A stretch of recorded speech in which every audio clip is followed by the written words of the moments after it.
মানে একদিন কাজ না করলে হয় না। না, অবস্থা খুব খারাপ। তো দেখাই যে বোঝাই যাচ্ছে, বাড়ি ঘর অবস্থা দেখে বোঝাই যাচ্ছে আসলে অবস্থা খুবই খারাপ। তো আসসালামু আলাইকুম, চলে আসলাম আরেকটা বাসায়। এটা বাড়ি না? এই ছোট্ট একটাই বাড়ি না? জায়গা জমি নাই এটুকু।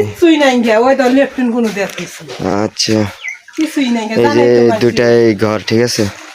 তো আচ্ছা, আপনি এই একটা রুম একটাই পাক রান্না করতে তো? এক ঘরই রান্না করি, থাকি হেনি রান্না করি না।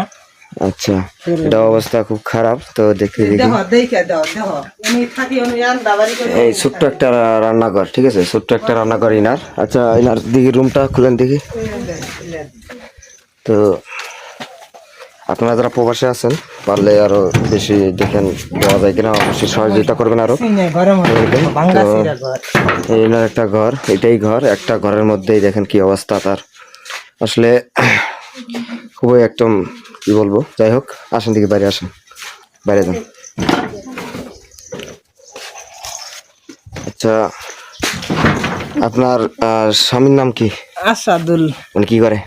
মিস্ত্রি কাজ করে। মিস্ত্রি কাজ করে। চলে কিরকম? চলে কোন রকম, দিন আনে দিন খাই, দিন পাত চলেই না। মানে একদিন কাজ না করলে হয় না।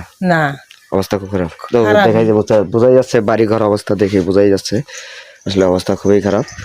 তো আপনার হাজবেন্ড যে কাজ করে, যা মাস, তাও দিনে কিরকম ইনকাম হয়? দিন 500 পরে, 400, 300 এবাই পরে। তাতে চলে সংসার? চলে নবে, চলার না গে কি করুম, টুকিটাকি চলে। নতুন কাজ না করলে খাওয়া বন্ধ হয়ে যায়। তো বন্ধই তো। আপনার ছেলে কয়জন? 2টা ছেলে। ছোট? ছোট, একটা 6 বছর, একটা 10 বছর।